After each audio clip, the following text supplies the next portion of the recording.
Welcome once again, ladies and gentlemen, to Let's Play StarTropics. I'm the Wulv. In our last video, we came across this cave of ancient mystery with wondrous, haunting music and all these statuesque type figures.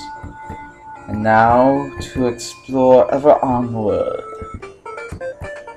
So, we enter, and we come across our first actual adventure type scene for this level. And we were in, as you saw, there were those purple loopers that I was talking about in the video for Chapter 5. And now, you see these boots, which are wondrous boots with wings that help me to jump 2 spaces instead of only the 1 space that I'd normally be able to jump. As you might have noticed, for other enemies that have changed colors, we have the mummies, the moo-moos here, and the pink ones move faster than the blue ones. The red ones in this game are always more dangerous, except with the loopers, apparently.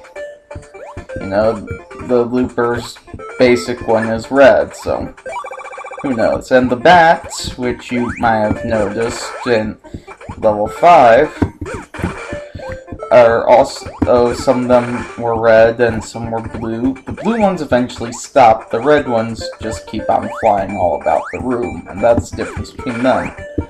Now we come across this little puzzle with all these octots here.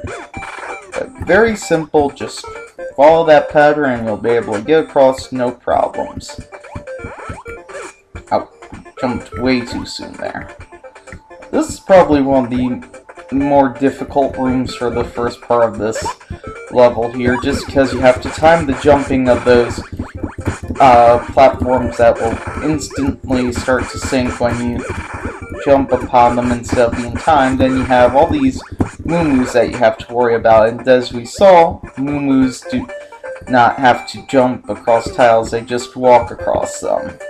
You have to jump, so that slows you down, and we come across this little node in this room. And we come up here, and we basically have a re-envisioned version of an earlier fight. This fight reminds me a lot of the giant octopus in a way, because you're pretty much jumping from platform to platform. It makes the same noise and whatnot, and you're trying to avoid the stuff that's coming out of his mouth, which does quite a bit of damage. Main difference here is you don't have the ability to freeze him. But, you know, we won. We go onward to victory, you know. He's still simple enough. Yeah, if you didn't struggle against the octopus, you probably won't struggle against him. And as you noticed, our level's not done yet. There's still more that we have to do. Now, this next room, I suggest you do it the way that I'm doing. First off, create the secret exit from it. I'll show you this real quickly, just so you know why I'm going to do it the way that I'm going to do it. See, if you turn on the light here and leave, but come back, it's all dark again. So what you want to do is you want to do the bottom here first, then go all the way up to the top and go through here. To get the wing boots, jump across there and then jump across there to turn the lights on. And we're good to go. As you see, now we've started to get some weapons. Right here we have baseballs that vary from, you know, our traditional weapon. This is really the first reference this game makes since the first chapter to Mike even being a baseball player, you know? Because we see the cleats there and the baseball. But the only time that was ever really mentioned that I can think of in this game before this point was reference that the one kid made about you being an ace pitcher, and Chief Coca-Cola mentioning the same basic thing, and that's why it gives you a yo-yo. And yo-yos were used, you know, as weapons, I'm pretty sure, in some island cultures. You know, they can be very dangerous and deadly. Now you come across this room with all these moo-moos, and I suggest fleeting them, because otherwise you're going to get hurt and run into danger. And because, as we said, moo-moos do not have to travel by jumping. And I am in big trouble for this fight. I'm about to come across the Easter Island head here, named Joe. And there's really no place for us to go, so we're going to die. But hopefully, you know, hopefully we'll be able to take him on this next time without worries. You know, I'm not troubled by the fact that I died against Joe. Sometimes that happens. Biggest thing is, with him, just don't touch him. You don't want to get too close. He does take a while, it seems, to actually come to life. But if you get too close, and he comes to life and he touches you, you die instantly. No matter how many hearts you have, I've noticed that happening. So you always want to try and keep your distance from Big Joe there.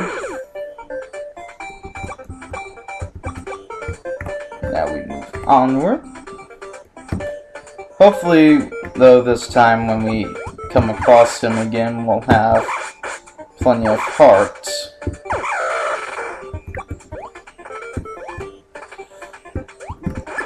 Of course, it'd help if we weren't in a room with volcanoes, which, as I've mentioned, let's see. I should do like a volcano counter, like a thing saying how many times I hate volcanoes. That'd be a true copycat of NCS. I don't want to do that. I want to be my own individuality. But I really do despise those volcanoes, especially in a room where you have to take care of other enemies.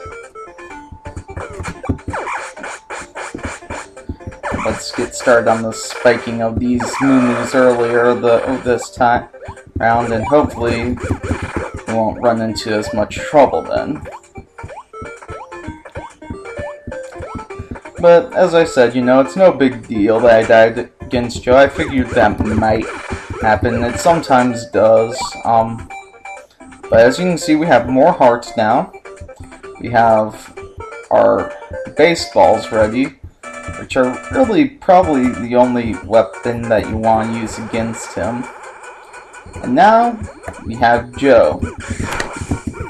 And so we just want to time these jumps as best as possible.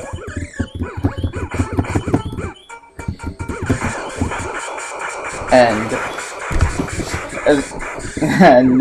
throw the baseballs into his mouth, which, as you saw, we almost died there again, but luckily we did not. And we move onward to the next part of our chapter,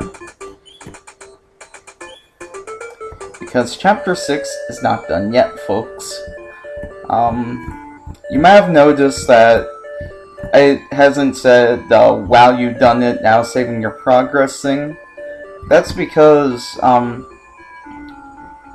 in my earlier video, I messed up with some of the commentary, and I really didn't want to post a video with the commentary, with that lacking of commentary on it. You know, I try not to post videos I don't like the commentary on, or at least find somewhat suitable. So what I did was I scratched that video, but since this game saves instantly when you enter a new place or whatnot, or when you finish it, I had to go back, and rather than trying to play through the entire game or loading a state from whoever the last time I saved the state was, which, as you saw, was way back in Chapter 3, I decided just to do a review mode thing, which is something nice for this game where you can go back and review the chapter. But because of that, it means that it won't say the things like now saving or wow, you've done it, things like that. And you come across this huge long place, and then you find more of these statues from like I guess it's like supposed to be Malaysia or Oceania or something like that. And you come across this giant rock, which is where I'll leave you all until next time. So until next time, you guys have a good one.